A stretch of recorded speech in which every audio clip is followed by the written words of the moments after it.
அன்பார்ந்த எனது அருமை யூடியூப் நேயர்களுக்கு வணக்கம். இதுவும் ஒரு முக்கியமான பதிவு தான். அப்படின்னா, இந்த பெரும் செல்வம் சேர வேண்டும். அப்ப பெரும் செல்வம் சேரணும்னா என்ன செய்யணும்?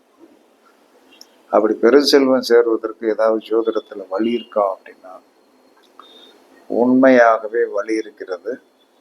ஆனால் செயல்படுத்துவதற்கு உங்களுக்கு தைரியம் இருக்கிறதா?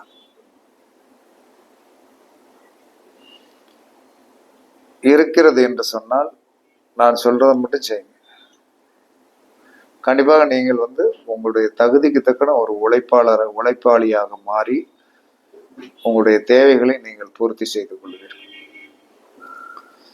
எப்பயுமே குரு நின்ற நட்சத்திரம்னு ஒண்ணு இருக்கும். எங்கேயாச்சும் ஒரு இடத்துல குரு நின்றுப்பார் இல்லையா? அந்த நட்சத்திரத்திற்கு 19வது நட்சத்திரத்துக்கு உண்டான தொழிலை செய்யும். ஏன்னா குருவை உயிர்ப்பு சக்தி அடைய வைக்கணும். அப்ப நம்ம எப்பயுமே குரு நின்ற நட்சத்திரத்திற்கு 19வது நட்சத்திரம் என்ன சொன்னா, குரு நின்ற ராசிக்கு 9வது ராசி தான் வரும். அது உங்க லக்கணத்துக்கு என்னன்னு பார்த்தாலுமே குரு நின்ற நட்சத்திரத்திற்கு 19வது நட்சத்திரத்திற்கு உண்டான தொழிலை எந்த ஒரு மனிதன் செய்தானோ அவன் பயங்கரமான வெற்றியாளனாக வந்து விடுவான். இது 100% உண்மை. அப்ப அதை நம்ம என்ன சொன்னோம்னா செயல்படுத்த ஆரம்பிக்கணும். அதை செயல்படுத்த ஆரம்பிக்கிறது என்ன? எப்படி? குரு நின்ற நட்சத்திரத்திற்கு 19வது நட்சத்திரத்திற்கு உண்டான தெய்வம் யார்? அதிதேவதை. அதற்கடுத்து உண்டான உணவு, அதற்கடுத்து உண்டான பழம். இதை யார் ஒருவர் முதல்ல சாப்பிட ஆரம்பிங்கய்யா. நீங்க சாப்பிட ஆரம்பிச்சாலே என்ன செய்யும்? அது வேலை செய்ய ஆரம்பிக்கும். அப்ப நம்ம அதை செய்வதில்லை. அதை செஞ்சாலே ஆட்டோமேட்டிக்கா என்ன சொன்னோம்? பொருளாதாரம் வலிமையாகும். அதற்கடுத்து சிறுவனத்துக்கு என்ன செய்யறது? சுக்கிரன் என்ற நட்சத்திரத்திற்கு 19வது நட்சத்திரத்திற்கு உண்டான தொழிலை நீங்க செய்யறதுக்கு உண்டான முயற்சிகளை செய்யுங்கள். அதற்குண்டான சப்ஸ்டியூட்னால் ஏதாவது ஒண்ணு நீங்க ரெடி பண்ணிக்கலாமா அப்படிங்கிறத நம்ம சிந்தனை பண்ணணும். அப்ப இந்த ரெண்டுமே என்ன சொன்னா உங்களுக்கு தேவையான பொருளாதார வசதியை கண்டிப்பாக கொடுக்கும். ஏன்னா இவங்கதான் சிறுபணத்திற்கு அதிபதி, பெரும்பணத்திற்கு அதிபதி. இப்ப இந்த சிறுபணத்திற்கு அதிபதிக்கு உண்டானவரும் பெரும்பணத்துக்கு அதிபதி உண்டானவர் ஒரு நட்சத்திரத்தில் உட்கார்ந்துருப்பார். அது என்ன சொல்றான்னா அது நமக்கு அந்த இடத்தை சுட்டி காட்டுகிறது. அது வெற்றி என்பது எங்க இருக்குது அப்படின்னா அதோடைய 19வது நட்சத்திரத்தில் கண்டிப்பாக இருக்கிறது. அப்ப நம்ம என்ன செய்யணும்னா கொஞ்ச நாளும் குரு நின்ற நட்சத்திரத்திற்கு 19வது நட்சத்திரத்திற்கு உண்டான உணவுகளை அடிக்கடி உடல்ல சேர்த்துக்கிடுவோம். சுக்கிரன் என்ற நட்சத்திரத்திற்கு 19வது நட்சத்திரத்திற்கு உண்டான உணவை அடிக்கடி சேர்த்து பாருங்கள். கண்டிப்பாக என்ன சொன்னான்னா அந்த விருட்சத்திற்கு தண்ணீர் ஊற்றுங்கள். அப்படி ஊற்றி வரும்போது என்ன சொன்னான்னா இந்த தோஷம், சிறுபண தோஷமும் பெரும்பண தோஷமும் 100% அடிபட்டு போயிடும். சிறுபண தோஷமும் அடிபட்டு போயிடும், பெரும்பண தோஷமும் அடிபட்டு போயிடும். ஏன்னா ஒவ்வொருத்தருடைய உயிரும் அவர்கள் நின்ற நட்சத்திரத்திற்கு 19வது நட்சத்திரத்தில் தான் இருக்கிறது என்பது சாஸ்திரத்தில் நிரூபிக்கப்பட்ட உண்மை. சாஸ்திரம் என்ன சொல்லுது? நிரூபிக்கப்பட்டாச்சு. அப்படின்னு சொல்லி வரும்போது அந்த ஆதிபத்தியத்தை நாம் செயலாக்கத்திற்கு கொண்டு வர என்ன சொல்றான்னா பெரும் செல்வம் சேருவதற்கு குருவை பிடித்தே ஆகணும். குரு நின்ற நட்சத்திரத்திற்கு 19வது நட்சத்திரத்திற்கு உண்டான உணவை சாப்பிட எனக்கு என்ன வரும்?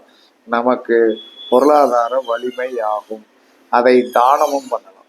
தானம் கொடுக்கறதுனால தப்பெல்லாம் கிடையாது. சுக்கிரன் என்ற நட்சத்திரத்திற்கு 19வது நட்சத்திரத்தில் சுக்கிரன் என்ற நட்சத்திரத்துக்கு என்ன சொன்னா 19வது நட்சத்திரத்துக்கு உண்டான உணவை சாப்பிடுங்க.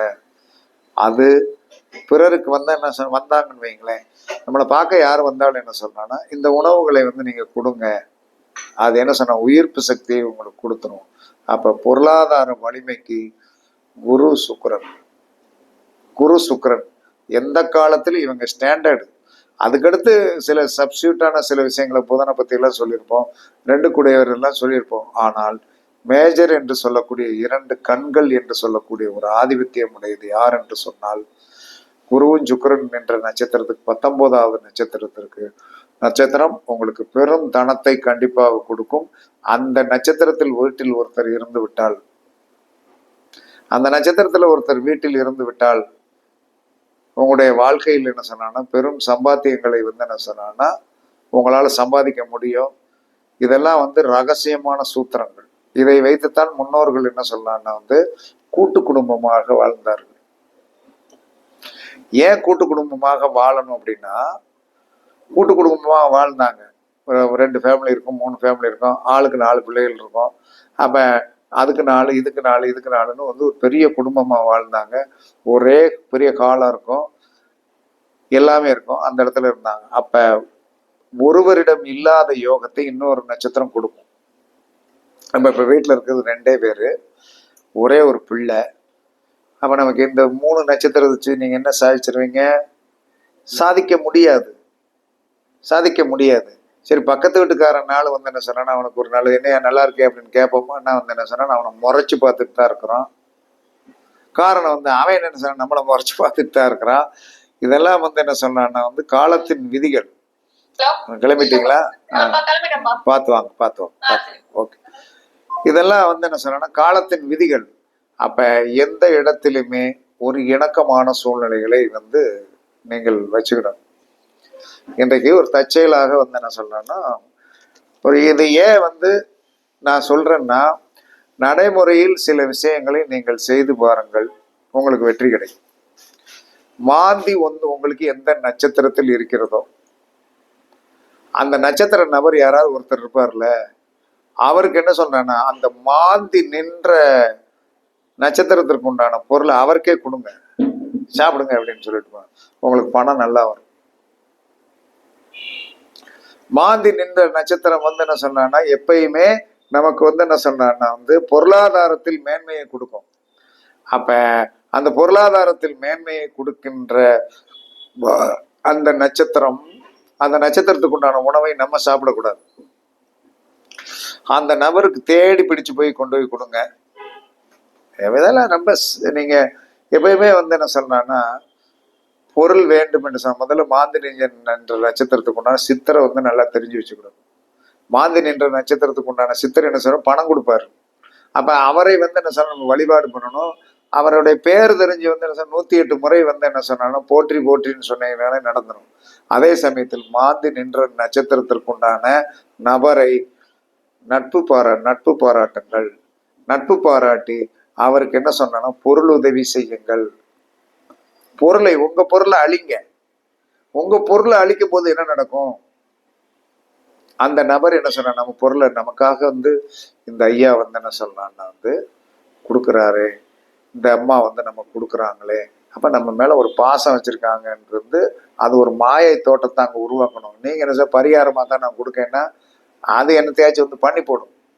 அப்ப இன்னைக்கு நான் வரும்போது என்ன சொன்னா என்னுடைய மாந்தி நின்ற நட்சத்திரத்திற்கு உண்டான பெயருக்கு உண்டான ஒரு நபர், அவர் ஒரு இடத்துல வேலை பார்க்கிறார்.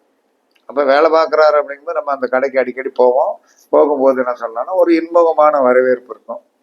வரவேற்பு இருக்கும்போது என்ன தீபாவளிக்கெல்லாம் ட்ரெஸ் எல்லாம் எடுத்தாச்சா என்ன ஏதுன்னு கேட்கும்போது இன்னைக்கு பையங்களுக்கு எடுக்க போறோம் சார், அவங்க நம்ம ஊர்ல இருந்து பக்கத்துல போய் தான் எடுக்கணும்ட்டாங்க. அப்படின்னு 2 பையங்களுக்கு எவ்வளவு செலவாகும் அப்படின்னு கேட்டேன்.